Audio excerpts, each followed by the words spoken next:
Welcome to the Awake Energy. I'm Skeed. Welcome this Kundalini activation. If we want, let's call it Kundalini Reiki session. Today, I want to talk a little bit about entities and sounds and noises when it comes to activating your Kundalini. Why? Well, for several reasons. Let's just connect to the energy. Reach out. Open the connection. Take a deep breath in through the nose, and out through the mouth. Just relax.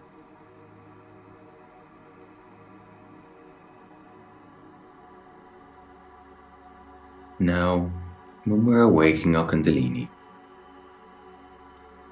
the amount of people that I've personally come in contact with, that as they're awakening their energy bodies, even before a full Kundalini awakening occurs,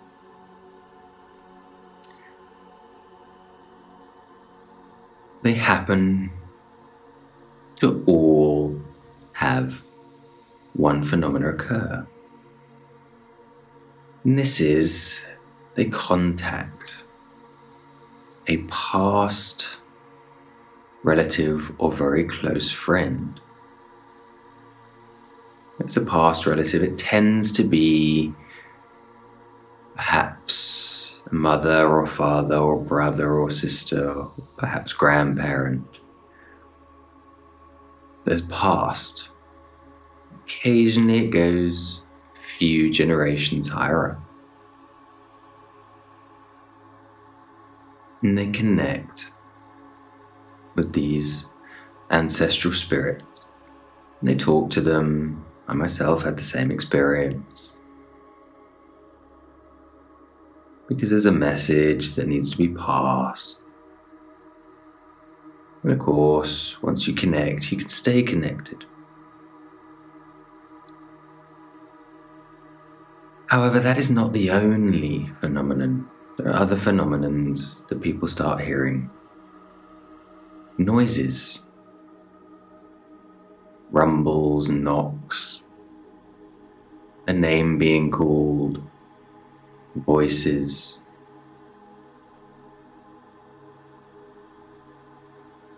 And when you're hearing rumbles and knocks,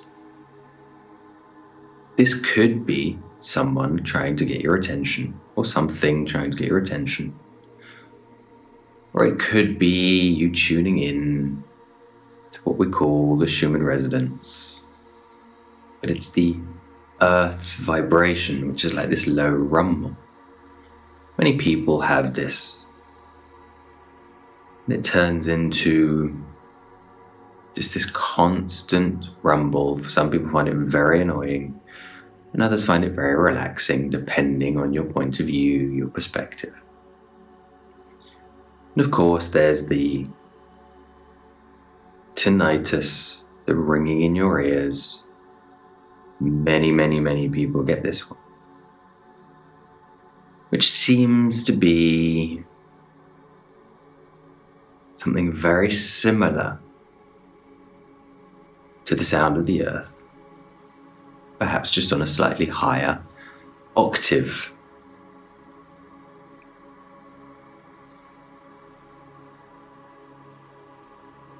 But then when these things occur to people, the first reaction, if they're unaware of them, is fear. Don't do that. Don't go there. Block it out. And then some people have perhaps a more sensible reaction, saying, I need to go and find a medium, or a shaman, or a guru to help me through this. And that is good advice. However, be careful. I'm not trying to sell you fear here. I'm just trying to sell you or explain to you the positive and negatives of that. Because if you find a shaman who's very well practiced in this, it can be a good thing. But yet, if you go to someone else to help you work through this, be careful who you go to, because they have their own filters and their own beliefs. I've actually had a client that did exactly that. And in theory, this medium was totally awake, etc. However, I'm talking to this client, and then it said, oh, this medium was saying, oh, you've got to get rid of this. It's blah, blah, blah, blah, blah. Completely fear-based reaction. And it actually caused quite a few problems for this person. So then we had to work through that. So just be careful. By all means, definitely go and seek out. If you're unsure, seek out help when doing that. But when you seek out the help, make sure when they're giving you their answers that it's not fear-based.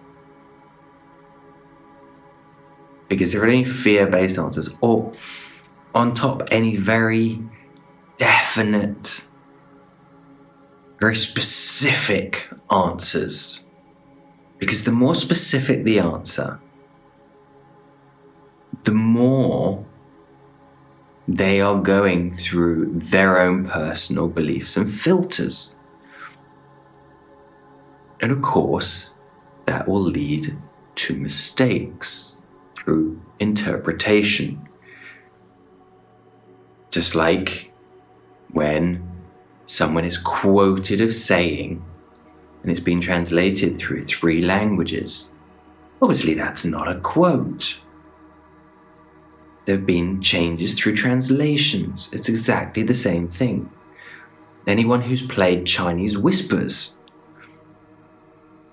the game where one person whispers to someone something in someone's ear, and then it goes down a chain, and it changes. So it's, by all means, find someone to help you with these things, but someone who isn't going to interpret for you. They're just going to point you in the right directions, so the interpretation is your own.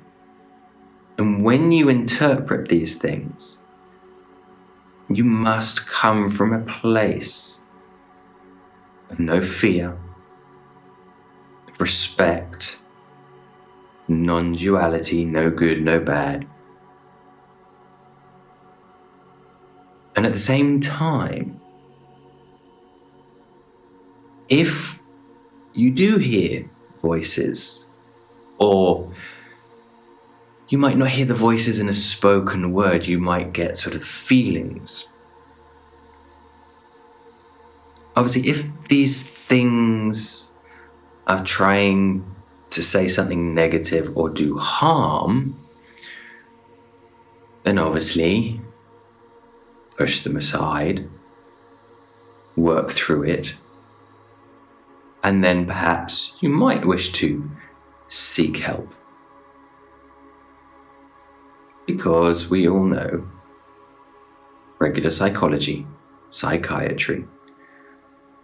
When voices are negative, I'm not saying just because you hear a negative voice, it has to be something to do with being bipolar or schizophrenia. It doesn't have to be that way. It can just be some trauma in your childhood that you're not even aware of that needs to be worked through, and hence you just need to do a lot of shadow work to work through it. But don't throw these things off and don't block them out purely through fear.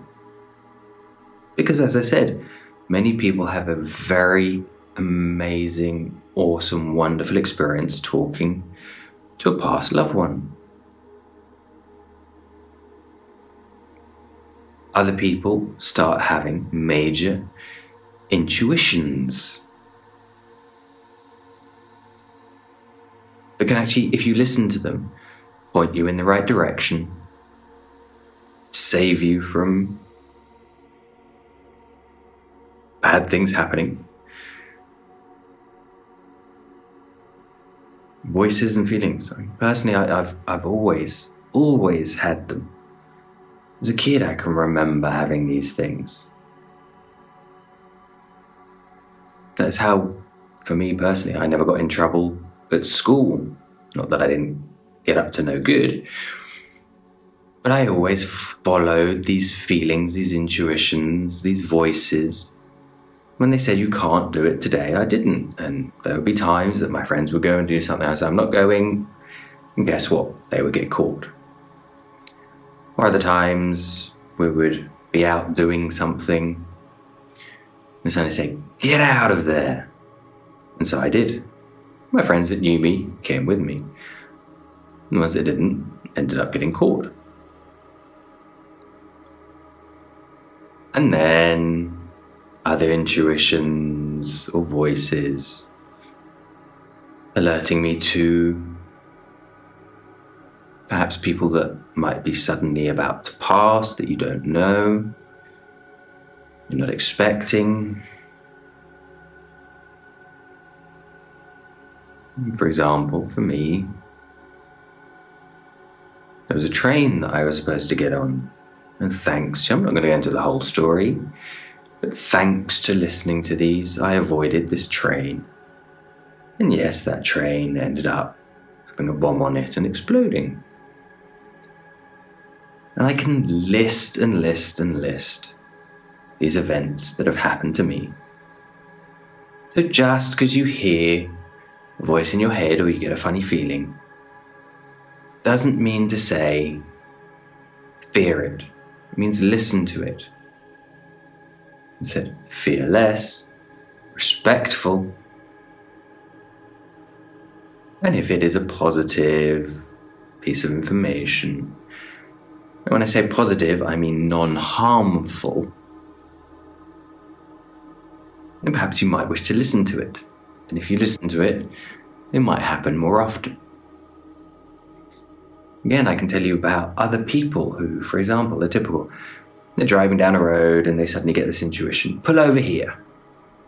And they listen, they pull over. And, had they continued going down, they could see in front of them, they stopped just in time because otherwise they would have ploughed into another car or etc. Or a tree fell right in the road and they would have gone straight into the road. These phenomena are not weird. They happen every day to all of us if we only pay attention. Yes, they are. Call them psychic phenomenons, if you wish. Are they superpowers? Well, they're not super because they happen so often, as long as you listen to them. And it's when we don't listen to them because of fear, or we take the wrong advice from someone about it, who they themselves don't know about it.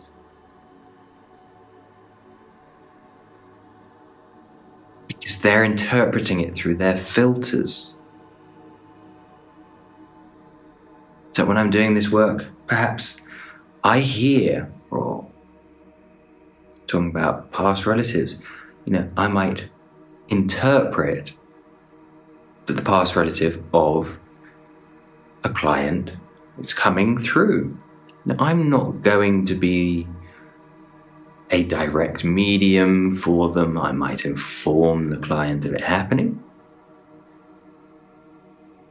but I won't interpret any more than that.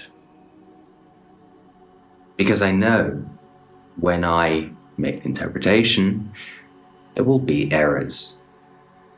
I just try and make the person aware that this is happening, and hopefully it helps them make the direct connection. Because it is for them, it's not for me.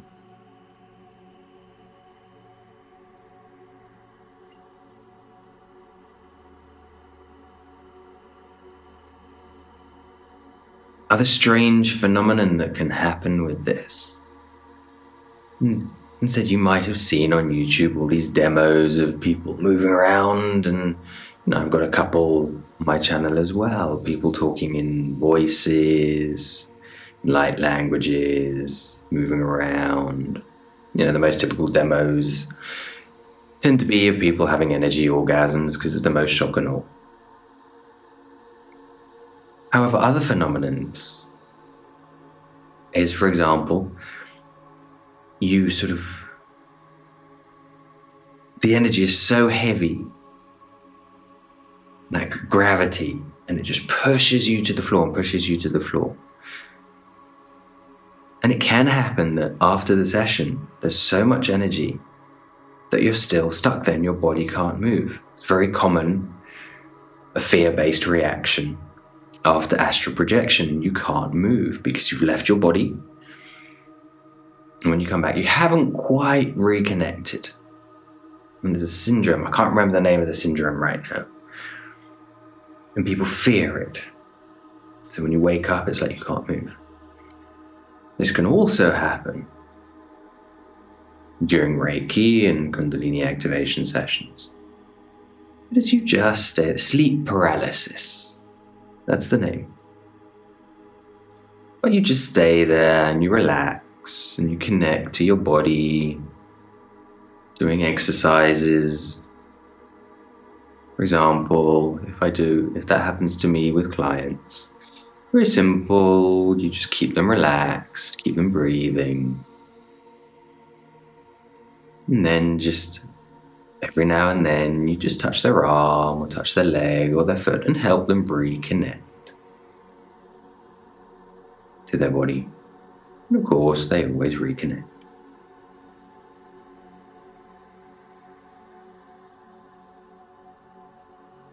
And be very careful about the interpretation of, I have a negative entity, a succubus sucking on my energy. No, I'm not saying that doesn't happen, because that would be my interpretation. However, the other common open interpretation within the field is that it's not something attached to you, sucking on you, sucking your energy. It is literally just like a puncture in your energy field that needs to be sealed. Now, of course, if your energy is escaping, like through a slow puncture, you could easily interpret that as something sucking on your energy. There's two ways of looking at the same phenomenon. Yet if you look at it as a negative entity sucking on your energy, that's negative, that's fear, that's demonic. When at the same time, if it's just seen as a slow puncture, well, all you have to do is seal the puncture. So how to solve it, depending on how you look at it, is far simpler. You just seal the puncture. Where the other one is, you have to get rid of this negative entity. So it just shows how interpreting something can make such a big difference to you and your psyche and your energy.